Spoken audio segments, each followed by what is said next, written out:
Hi, this is DrDarnise's coming to you from my writing retreat in Panama. I am on my blissful writer's retreat. I've been planning this, well, for years, I think. I just didn't know that it would end up being Panama until maybe this year, 2016. But welcome in. I wanted to just share with you what this writing retreat is about for me. I'm working on my book, 40 Something. You've probably heard me talk about this in various places, social media especially. And I am here to complete my first draft of this book. And I'll just give you the full title, even though it's kind of the working title. It may shift again, but 40 Something, a radical decade of lessons for women on self confidence, faith, and overcoming fear and doubt. It's my spiritual memoir. So it's partly my story of life in my 40s and partly self help, so personal empowerment for other women along the way. It's like I'm sharing what I've come to know, I'm sharing some of the, you know, underside of things that are not so pretty to talk about, but it's real, and I think that's what we appreciate when we hear other people's stories is you want to know the real and how they really overcame things. I know for me, as much as I admire people who are really successful, um, as much as I want to know about their path to success, I also want to know how they overcame when things were very difficult because that's what encourages us along the way. Otherwise, we might give up. So in this spiritual memoir, I am sharing some of the things that I have learned along the way, sometimes the hard way, sometimes just by the grace of God.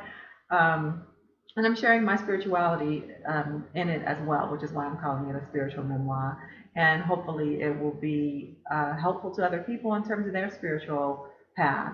So I'm inviting you. You can get a free excerpt of the book at 40somethingthemovement.com, 40somethingthemovement.com, and you can get a free snippet of the book. And since I'm here, I've been here a few days now. I've been rereading what I've written already, and writing more, editing, all of it. And a few things have come to mind that's just sort of popped out at me that I thought I would share. Just some tips. Um, I guess I'll call them just tips. I was reading, I was like, hey, this is kind of good. This is a Facebook post. I'm gonna put it up there. And I thought, well, why not my YouTube community as well? So one of the things that I was reading over, I was like, wow, I wrote that. And I'm looking here. I have my manuscript next to me. There really is no greater obstacle than self-doubt turned into self-sabotage. And I'll say that again. There really is no greater obstacle than self-doubt turned into self-sabotage. Right? Like, just think about that. Our greatest obstacle in accomplishing things usually is ourselves. It's our own idea that we can't. And because of that, we don't start even.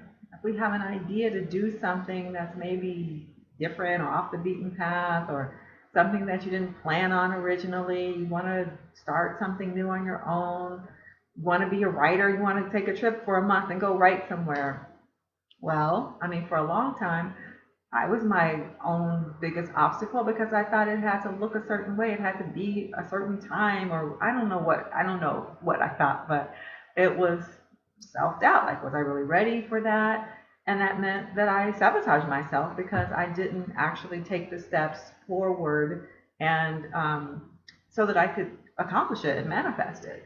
So lo and behold, through the grace of God, opportunities came back around where I could actually so yeah, now is the time, and I am able to do it, and I am going to do it. So that's one tidbit I wanted to share with you from 40 something. Secondly, fearlessness is not the objective. Action, momentum, and purpose are. Fearlessness is not the objective.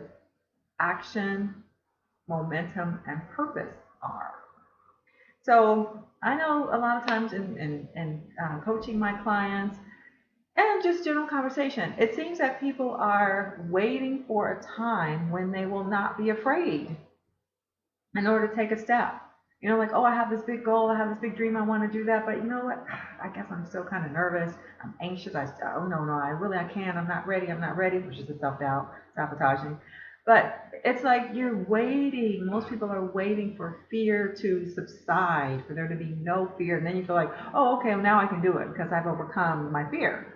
Well, let me just tell you, that's not the deal. Because anytime we stretch and move into doing something new and different, fear is going to show up. In fact, that's the job of fear, right? Like we all have an ego mind, if you will. And fear is the job that says, hey, be careful, look out, we don't know about that thing yet, we don't know about that, so make sure you're paying attention here.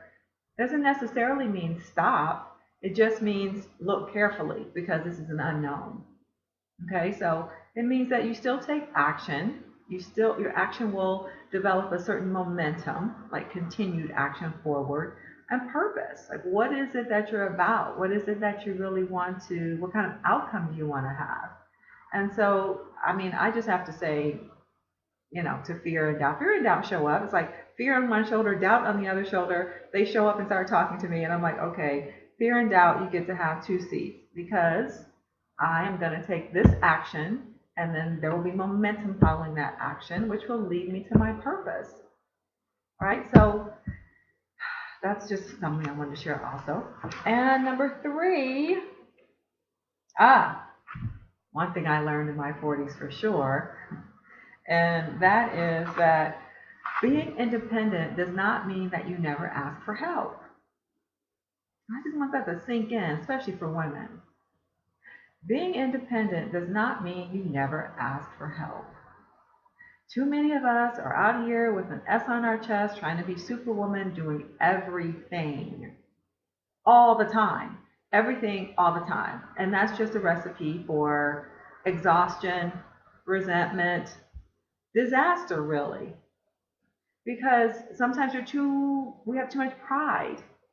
We're too proud to ask for help because we don't want to be seen as needy. We don't want to be seen as weak. We don't want to be seen as somehow incapable or dependent upon someone or something. And that's not true at all, I've come to find out.